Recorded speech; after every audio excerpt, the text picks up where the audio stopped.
Le journal.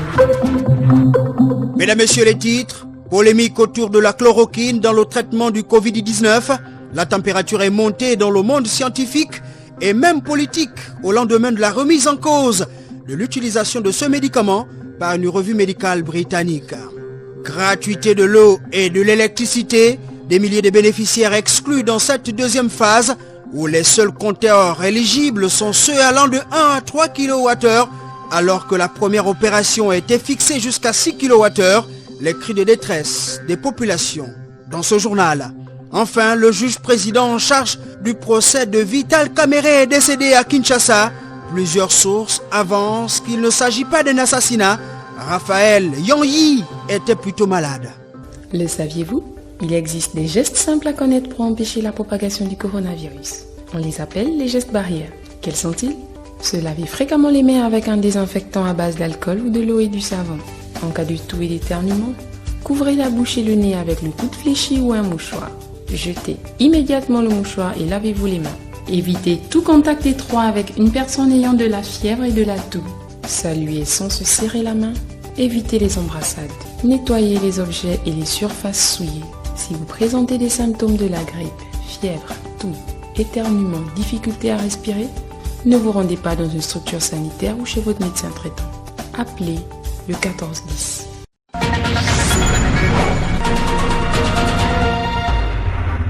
Je suis Achille Mwanda Moussoti, bienvenue à tous. Faut-il administrer la chloroquine aux malades du Covid-19? La question divise depuis quelque temps le monde scientifique et même politique.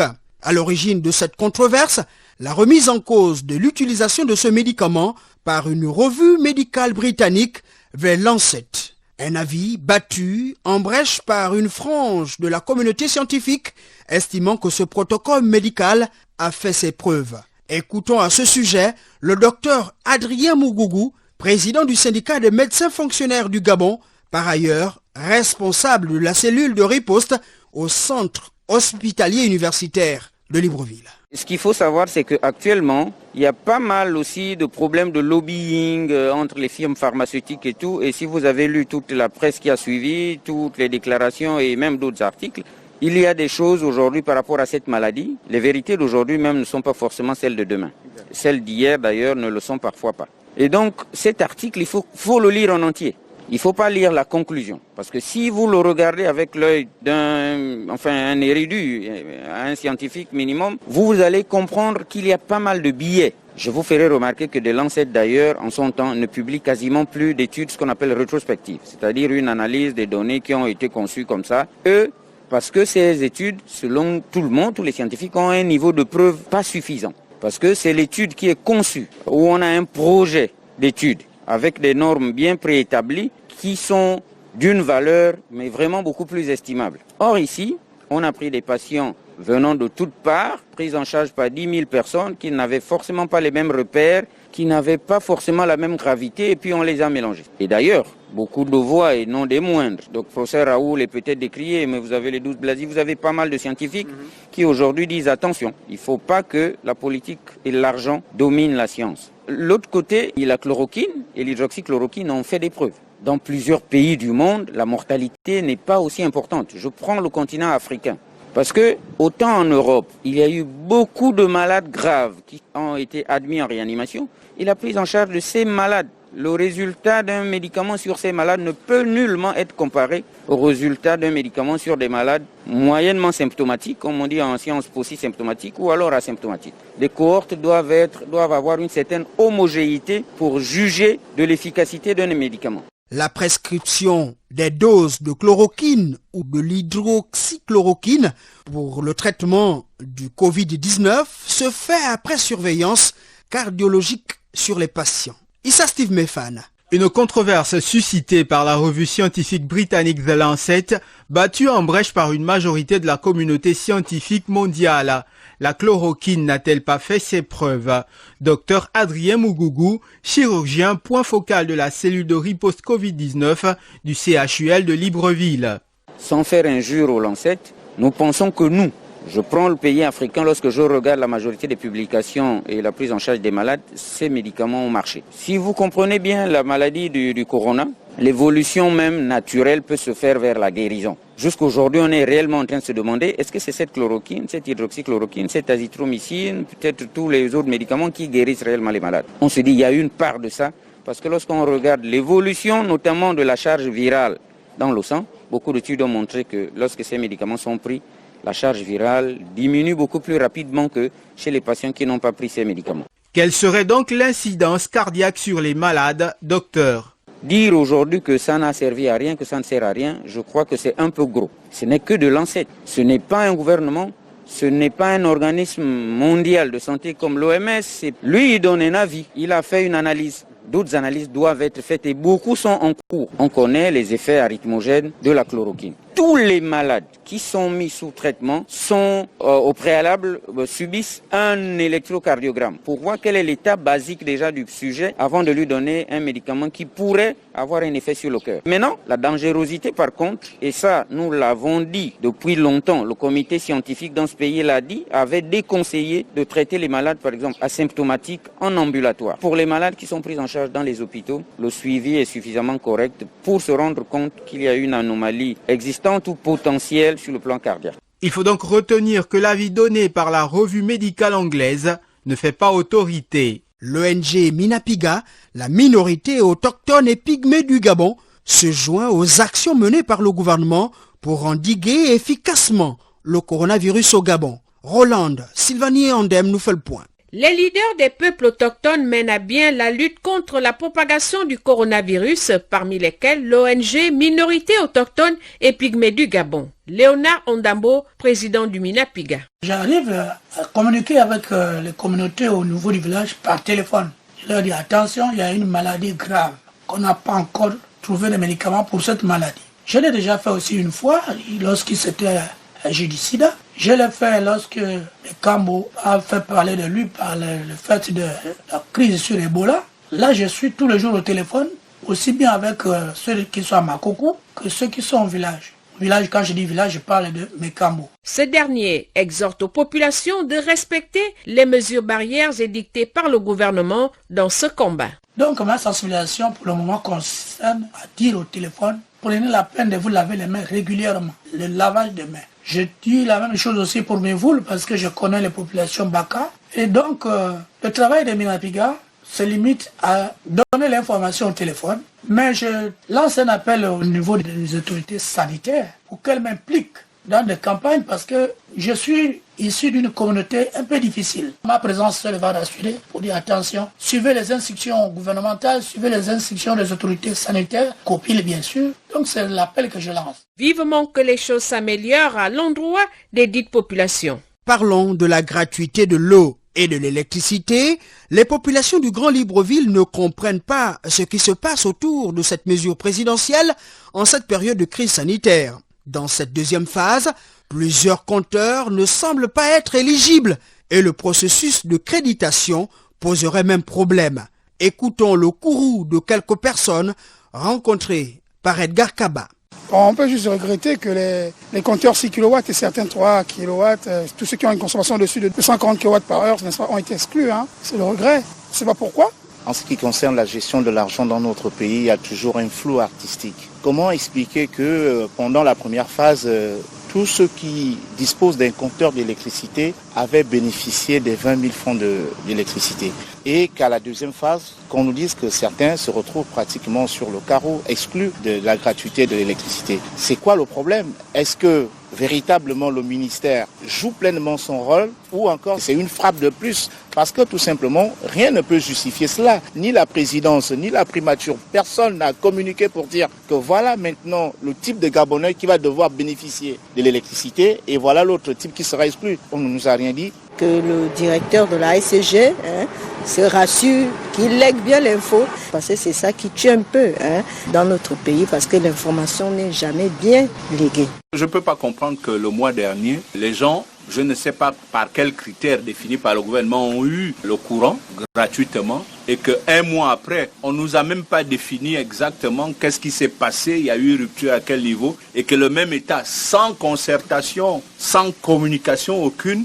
censure une catégorie de la population. Vous croyez vraiment qu'on est dans un village normal? Cette mesure de gratuité d'eau et d'électricité effective depuis le début de semaine, en sa deuxième phase, semble engendrer plus de problèmes que lors du lancement de la première phase. Siane Davila Lengimini. Prise dans la foulée du confinement anti-coronavirus en avril dernier, cette décision de gratuité des factures d'eau et d'électricité était destinée à aider les populations démunies à faire face à ce contexte sanitaire difficile. Pour la première phase, les compteurs d'électricité éligibles allaient de 1 à 6 kW.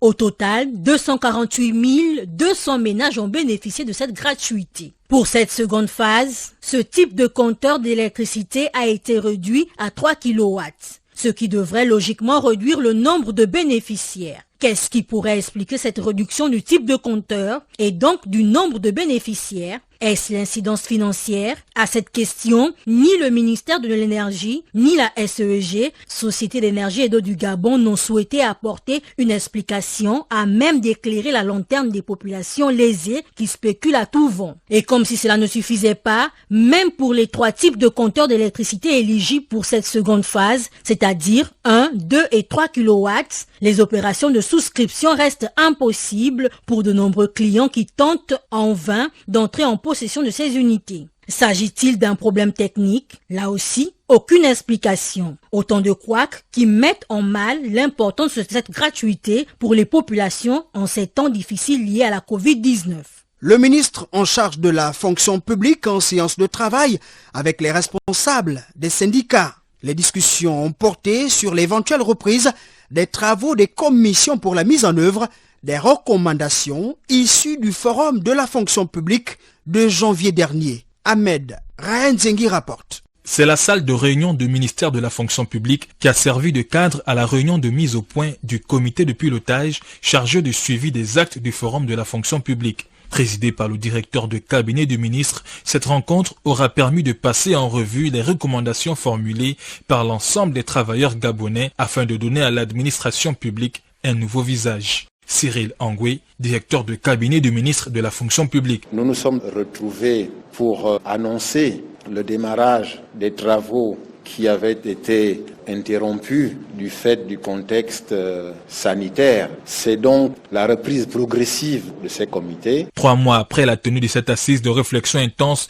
qui a débouché sur une série de recommandations conjointes entre les responsables de l'administration et la centaine des organisations syndicales ayant pris part aux travaux. Les attentes restent nombreuses quant à l'exécution de ces recommandations. Joël Ondo est là, représentant des travailleurs. Le gouvernement doit réellement porter une attention particulière à cette préoccupation pour que, sorti du Forum de la fonction publique, nous n'allions plus à la coutume, à savoir, on commence, n'est-ce pas, des réformes mais qui n'aillent pas jusqu'au bout. L'apparition de la crise sanitaire actuelle liée au coronavirus a constitué par ailleurs un véritable frein à l'exécution totale de sa recommandation issue du Forum, nous laisse entendre Cyril Angoué, directeur de cabinet du ministre de la fonction publique. Nous avons pris beaucoup de retard et c'est en ce moment que surgit le contexte que nous connaissons, celui de la Covid-19 et qui a donc ralenti, pour ne pas dire freiné totalement la marche des travaux qui avaient déjà été entamés. Cette rencontre de mise au point qui s'est tenue dans une atmosphère à 2 temps a pris fin sur une note d'espoir des travailleurs qui souhaitent une nette amélioration des conditions de vie et de travail des agents avec en ligne de mire le respect de la continuité du service public en cas de passation de charge. Signalons que le syndicaliste Pierre Mintsa, président du mouvement social des travailleurs gabonais vaillants, a été interpellé par la police dans les locaux de la fonction publique, où il observait aux côtés des retraités et jeunes en attente de postes budgétaires un sitting découlant de la grève déclenchée en début de semaine. Le mouvement d'humeur déclenché récemment par les régies financières, impôts, douanes, trésors et hydrocarbures pourrait être suspendu dans les prochaines heures. Cette démarche serait consécutive au paiement ce jeudi 28 mai de la prime spécifique d'incitation à la performance et le 5 juin prochain de la prime de performance budgétaire, selon une annonce du ministre de l'économie et des finances, Jean-Marie Ogandaga, au cours des discussions entamées il y a 48 heures avec les responsables syndicaux des différentes régies financières dans un esprit de dialogue social et d'apaisement. Car il s'agit là des principales revendications des syndicalistes qui avaient sollicité l'intervention du coordonnateur général des affaires présidentielles, puis l'arbitrage du chef de l'État. De son côté, le ministre en charge de l'enseignement supérieur rencontre à Libreville les responsables des grandes écoles et universités du Gabon dans la perspective d'une reprise des cours. Également à l'ordre du jour, l'état des lieux des activités académiques. Christelle Eyanidou. Comment envisager une reprise des cours et même sauver l'année en cette situation de pandémie à coronavirus? C'est la grande interrogation posée lors de cette rencontre. Les responsables des grandes écoles à tour de rôle ont exposé leurs propositions tout en faisant un état de lieu des activités académiques. Écoutons les directeurs généraux de l'Institut de gestion et l'Institut universitaire des sciences de l'organisation. L'Institut universitaire des sciences de l'organisation, dans l'ensemble, la majorité des cours étaient en cours d'achèvement avant la pandémie de la Covid-19. Dès le début du confinement, une série de réunions ont servi à orienter les enseignants pour se servir des outils disponibles. Et donc, ils ont utilisé le net. Des groupes WhatsApp se sont formés, notamment, et qui ont servi à utiliser les visioconférences à travers TeamLink. L'Institut national de gestion a continué à faire cours depuis le début de la pandémie. Nous avions déjà un logiciel qui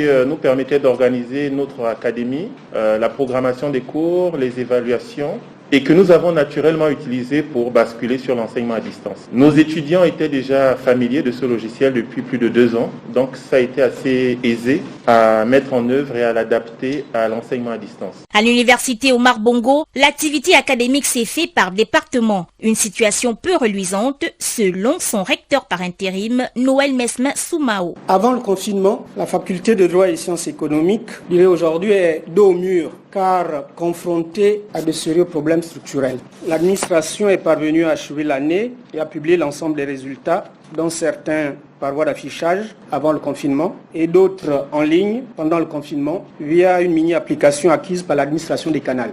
Actuellement, se trouve en phase de recours avec les procès-verbaux rectificatifs et récapitulatifs. D'autres rencontres sont prévues sous peu avec les partenaires sociaux. À cette occasion, le ministre de l'Enseignement supérieur indique que ces rencontres permettent d'examiner les conditions de reprise des activités académiques et sociales dans son secteur. On écoute Jean de Dieu Moukani Ouangou.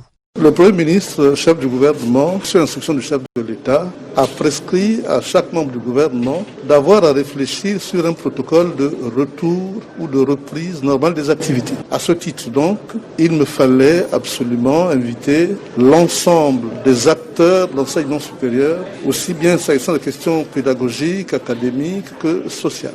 Demain, nous reviendrons encore ici pour donner la parole à des partenaires à la solution. Ces partenaires sont d'abord internes, qui sont porteurs de propositions sur les conditions de reprise. Dans ces conditions, par exemple, nous passons la parole à l'IFAMETRA qui fabrique un gel hydroalcoolique. Nous donnons la parole à des experts parce que le téléenseignement s'impose désormais comme alternative distanciation humaine ou physique. Ces activités ont été arrêtées de manière disparate et certains étaient suffisamment avancés. La dépouille de notre confrère Tid Denin Komo, ancien directeur adjoint des actualités parlées à Radio Gabon et ancien directeur provincial de Radio Masanga à Chibonga, sort ce jeudi 28 mai de Gasseb Kamouila, suivi de transfert à Makokou, sa ville natale, et veillé. L'inhumation a lieu ce vendredi au cimetière familial d'Alarmitan.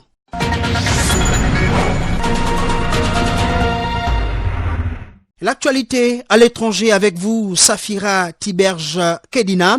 D'abord, la République démocratique du Congo, où on annonce le décès il y a quelques heures à Kinshasa du président du tribunal de grande instance en charge du procès de Vital Kamerhe, figure de proue de la vie politique congolaise. C'est bien cela, Achille. Le magistrat Raphaël Yonyi Ovungu, âgé d'une 50aine d'années, selon le colonel Miguel Bagaya, responsable de la police de Kinshasa, avait eu des malaises et conduit au centre hospitalier de Nganga Selon plusieurs sources, le juge n'aurait pas été assassiné mais plutôt malade. Selon que ce praticien du droit a présidé les 2 premières audiences dans l'affaire de Vital Kamerhe et consorts, notamment du 11 au 25 mai en chambre foraine à la prison centrale de Makala, Vital Kamerhe et plusieurs de ses proches sont poursuivis pour détournement présumé de plusieurs milliards de nos francs destinés à la construction des logements sociaux. L'instruction juridictionnelle se trouve à la phase de l'administration des preuves, d'où une audience est prévue le 3 juin prochain en vue d'auditionner les témoins cités dans cette affaire. Restez avec nous, Safira. Au Burundi, l'Église catholique dénonce beaucoup d'irrégularités ayant affecté la transparence et l'équité des élections générales du 20 mai dernier qui ont vu la victoire contestée par l'opposition du candidat du parti au pouvoir, le général Évariste Ndayishimiye. Le président de la conférence des évêques catholiques du Burundi, Monseigneur Joachim Taronderey, a au cours de sa déclaration dressé une longue série d'irrégularités similaires à celles dénoncées par le parti du chef de l'opposition, Agathon Rwasa, officiellement 2e de la présidentielle. Il s'agit notamment des contraintes exercées sur certains mandataires à signer d'avance les procès-verbaux du dépouillement, du contenu et le bourrage de certaines urnes, le vote à la place des défunts et des réfugiés, ainsi que des procurations multiples est donc invalide. À cela s'ajoute l'exclusion des mandataires et des observateurs des lieux de dépouillement du scrutin. Un terrible réquisitoire. Les évêques catholiques appellent au calme et recommandent à tous ceux qui se sentent lésés dans leur droit de privilégier des voies autorisées pour être établis dans leurs droits. L'Église catholique a donc choisi très vite de prendre position et de jouer son rôle d'autorité morale.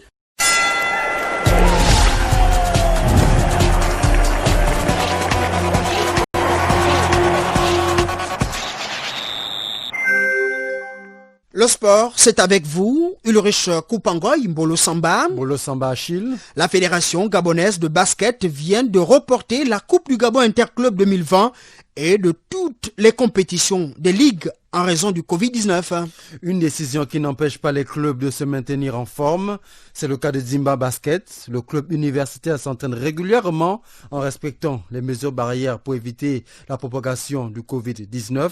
Écoutons le secrétaire général de Dzimba Basket, Tanguy Bouka, qui s'exprime à ce sujet. Les activités sont suspendues depuis le début du mois de mars. On a mis totalement terme aux activités sportives. Maintenant, il s'avère que individuellement, on a quelques joueurs qu'on entretient de manière individuelle une fois par semaine, juste pour maintenir en forme. Et voilà. Et les activités globales en ce qui concerne les entraînements, etc., sont entièrement suspendues depuis le 15 mars. Quand comptez-vous reprendre vos activités? Nos activités vont reprendre quand les mesures sanitaires vont nous permettre de pouvoir l'effectuer. Après, il n'empêche pas que chacun peut s'entraîner chez lui de manière individuelle, s'entretenir. Et quand on aime le sport, quand on le veuille ou pas, on est toujours actif d'une manière ou d'une autre. Les dirigeants de Dzimba Basket ont décidé que leur club participera aux compétitions de la Ligue et de la Fédération à la seule condition que toutes les mesures barrières contre le Covid-19 soient réunies. Écoutons à nouveau Tanguy Bouka. Les joueurs de nos clubs ou de nos associations, pour ceux qui en ont, sont des enfants d'autres personnes en sport amateur. On fait le minimum pour déjà que ces jeunes-là puissent pratiquer le sport qu'ils aiment. On n'a pas toutes les garanties pour pouvoir les engager sur une quelconque compétition en ce moment. Donc on ne prendra pas cette responsabilité-là. On n'a pas l'obligation de s'engager même si on s'est affilié et que notre affiliation a déjà été payée. Donc si la compétition reprend, tant que les mesures sanitaires ne sont pas garanties et que les mesures de restriction en ce qui concerne le sport ne sont pas levées par le gouvernement, nous ne nous engagerons pas sur une quelconque compétition. Changeons de discipline, cette fois du football.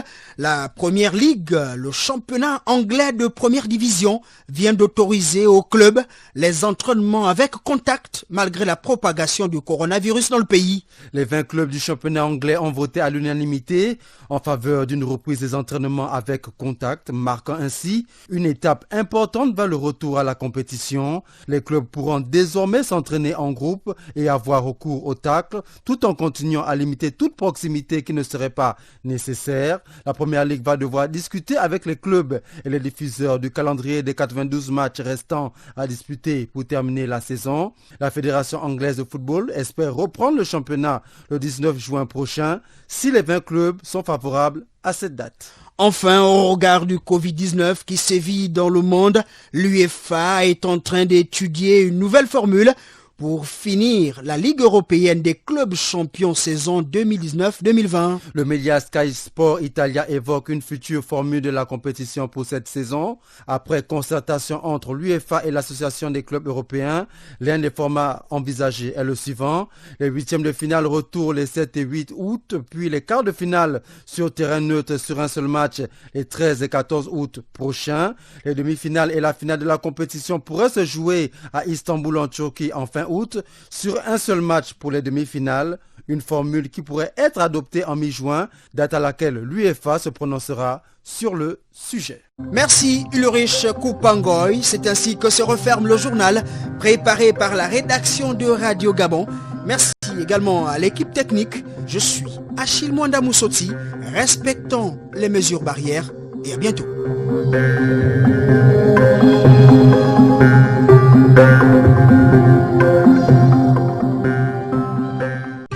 Vous êtes câblé sur Radio Gabon émettant de Libreville, 88.7, 96.5 FM.